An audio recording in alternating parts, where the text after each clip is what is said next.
Hi, I'm Chester Wisniewski, Senior Security Advisor here at Sophos. The purpose of this demonstration is to discuss how iframes and script tags are being used to infect websites and inflict harm on innocent web surfers. We often call these drive-by attacks, and I'm going to show a few examples that explain how this works. I've created a couple of web pages. One page has got some very meaningful text and has a link to a second page. It's just a basic web page pointing to another page. One of the things that we realized in the 90s is that sometimes you want to combine the content of one page and put it inside of another. So Microsoft introduced the idea of an inline frame, or an iFrame, in Internet Explorer, which was later adopted into the HTML specification. iFrames allow you to embed a web page from one site into your page seamlessly. This was great back in the 90s when we all had modems because it accelerated the downloading of websites so you could refresh just one piece of a page with new content and not have to reload all the graphics and navigation and all the other parts of the site. Here I've built an example of an iFrame page. You can see that I took the page 2 that we linked to previously and embedded that inside the first page. In reality, we're loading two different web pages and displaying them as one. These could even be on two different web servers. When we go back to Internet Explorer and we browse to that page, we can see what a basic iframe looks like.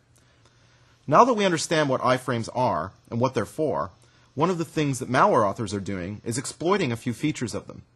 One of which is that the width and height can be set to 0 by 0. And if you have a 0 by 0 iframe, in essence, you're loading the content from that page and executing it, yet you're not actually displaying anything in the browser. So if you look at one of these in Internet Explorer, we'll see that there's nothing there. It's totally blank. Yet it actually went and retrieved the other web page. It's just not displaying it because you told it that the size was 0 by 0. Firefox renders this slightly differently than IE in that when you go to a 0 by 0, you get a little dot. It actually draws that frame border around the 0 pixels and kind of draws a little bit more attention to it. However, that's not really helpful. Most people wouldn't notice that, and if you're a bad guy, you can actually get rid of it. We can just adjust it to make it thicker, or in this case, I'll say frame border equal to 0. And when I save that and reload, the dot goes away in Firefox. So we can see that with 0 by 0 iframes, you can hide pages inside of other pages. I've built some scripts to show what a bad page might look like when these guys are doing this stuff. They can embed JavaScript inside of a malicious page that they're hosting externally. In this case, I'm going to trigger an alert and I'm going to say, "How are you? I'm executing in your browser." So I'll save that JavaScript. Bad page is your normal website, and within it, I've hidden one of these 0 by 0 iframes, and I've pointed it at an external web page that I've built called pagescript.html. Pagescript, we'll see, is actually another innocent-looking page that has a script tag in it pointing at my JavaScript. This is exactly how the attacks on the internet are going down.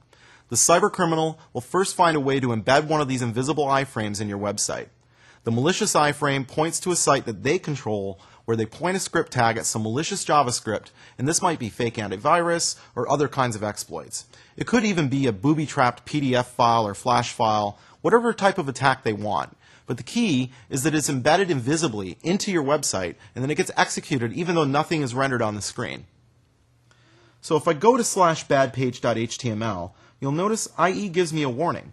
I'm going to bypass that for the purposes of this demo, and we're going to allow that active scripting content. And there's my bad iframe page. We don't see anything being rendered because the content is hidden in the iframe. All of the code that is hidden is actually running on your computer though, and that's why we see the alert. Hopefully, this shines some light on how iframes work and how users are being victimized by these drive-by attacks. Stay on top of this threat and more by checking out all the available videos and resources found here, or sign up for a live Anatomy of Attack event in a community near you.